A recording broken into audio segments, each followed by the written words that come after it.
সিংহ সিংহ একটা সিংহ, আর একটা নেকড়ে, আর একটা পাতিশিয়াল, এই তিনটাই মিলে সারাদিন পরিশ্রম করে তিনটা শিকার করেছে।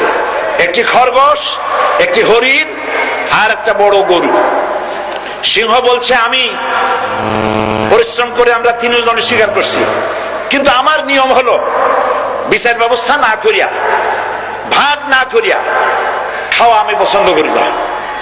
তো আমি প্রথমে দায়িত্ব দিলাম নেকড়ে গায়ে, নেকড়ে ভাগ কর।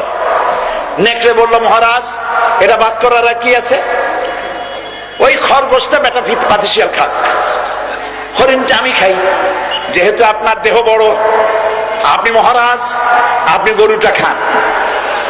সিংহের মেজাজ খারাপ, বেয়াদব, এই ধরনের অসম বন্টন নীতি কে তোকে শিখালো? এক থাপ্পড় মারছে, নেকড়ের কল্লা উড়ে গিয়ে 50 হাত দূরে পড়ে গেছে। এবার সিংহ বলছে এই শিয়াল ভাগ কর বেটা। শিয়াল কয় মহারাজ এই সাধারণ জিনিসে কি ভাগ করার কোনো বিষয়? কয় না, ভাগ না করলে তো আমি খাইতে পারি না। তো ভাগটা যদি আমার করতেই বলেন, আমি বলবো খরগোশ দিয়ে আপনি ব্রেকফাস্ট করবেন, লাঞ্চ করবেন হরিণ দিয়ে, ডিনার করবেন গাভী দিয়া।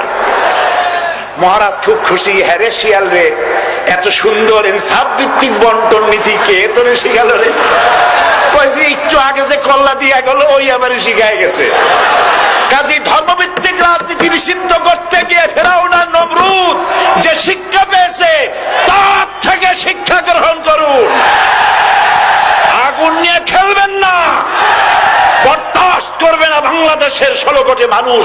মুসলমান তো দূরের কথা, হিন্দু, খ্রিস্টান, বৌদ্ধ সব ধর্মপ্রাণ ধর্মভিত্তিক রাজনীতি নিষিদ্ধ করার মতো আগুন নিয়ে খেলা বন্ধ করুন, বন্ধ করুন। জনগণ মানবে না, মানবে না, মানবে না। আল্লাহ হাফেজ। বাংলাদেশ জিন্দাবাদ, বাংলাদেশ জামাত ইসলামী জিন্দাবাদ, বীর চট্টলা জিন্দাবাদ।